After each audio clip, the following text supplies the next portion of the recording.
تعرف ان الصور تعتبر واحدة من اهم العوامل اللي ممكن تكون معيار نجاح او فشل موقعك؟ انا محمود نبيل، والنهارده هنتكلم على موضوع غاية في الاهمية، وهي الصور اللي بترفعها على موقعك.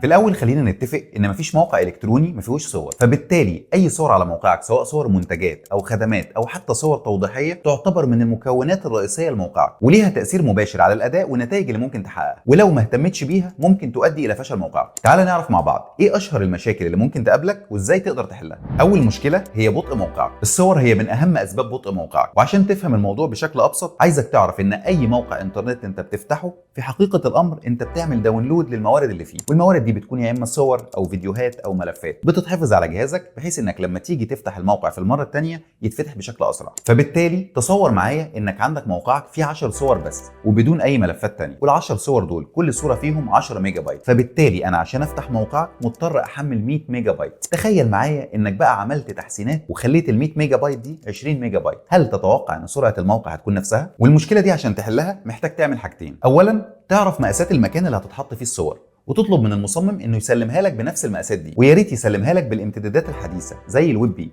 ثانيا هتدخل على مواقع ضغط الصور، والمواقع دي زي تاني جي بي جي او اي لاف ايمج او اي موقع ضغط تاني، والمواقع دي فكرتها انها بتضغط الصور بدون التاثير على جودتها، وبلاش تضغط الصوره اكتر من مره عشان ما تفقدش جودتها. المشكله الثانيه هي استنزاف موارد سيرفرك بدون داعي. لما بترفع صور كبيره ده بيستهلك من سيرفرك مساحه وباندويث بدون داعي. وعشان تفهم الموضوع بشكل ابسط خلينا ناخد نفس المثال اللي قلناه من شويه. بالنسبه للمساحه انت كان عندك الصفحه وزنها 100 ميجا بايت، فبالتالي انت ضيعت على نفسك 80 ميجا بايت كان ممكن توفرهم لو ضغطت الصور بشكل صحيح. اما بالنسبه للباندويث فتخيل معانا دخل لك 100 عميل وحجم الصفحه عندنا 100 ميجا بايت، فبالتالي انت استنزفت من الباندويث 10 جيجا بدون داعي. فكل ما هتقلل حجم الصور كل ما هتحافظ على موارد سيرفرك من الهدر. ولان موضوع الاستضافه فيه تفاصيل كتيره فهنعمل له فيديو منفصل. ثالث مشكله معانا هي انخفاض تقييم موقعك في محركات البحث. محرك البحث عشان يرتب موقعك بيراجع موقعك ولازم تعدي على معايير معينه عشان تقدر تظهر في الصفحات الاولى، ومن اهم النقط اللي محرك البحث بيراجعها هي سرعه موقعك. فبالتالي لو موقعك بطيء هتهدم اي مجهود بتعمله عشان تظهر في الصفحات الاولى، ودي حلها وضحناه في المشكله الاولى. وتاني نقطه هتفرق معاك في ترتيبك ان كل صوره على موقعك يكون ليها الت تكست او النص البديل، ودي مهمه جدا جدا لسببين. الاول ان جوجل في حقيقه الامر مش بيقدر يعرف محتوى الصوره اللي انت رافعها، ولكن بيقرا الالت تكست او الوصف اللي انت كاتبه في الالت تكست. فبالتالي لو انت كاتب محتوى مظبوط وحجم الصوره مظبوط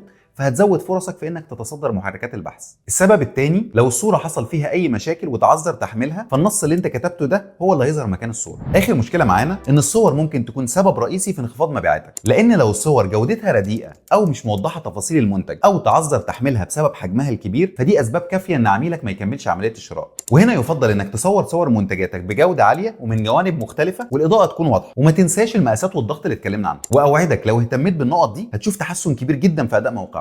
ولو عندك اي مواضيع تقنيه تانية تهمك وحابب نتكلم فيها اكتب لنا في التعليقات.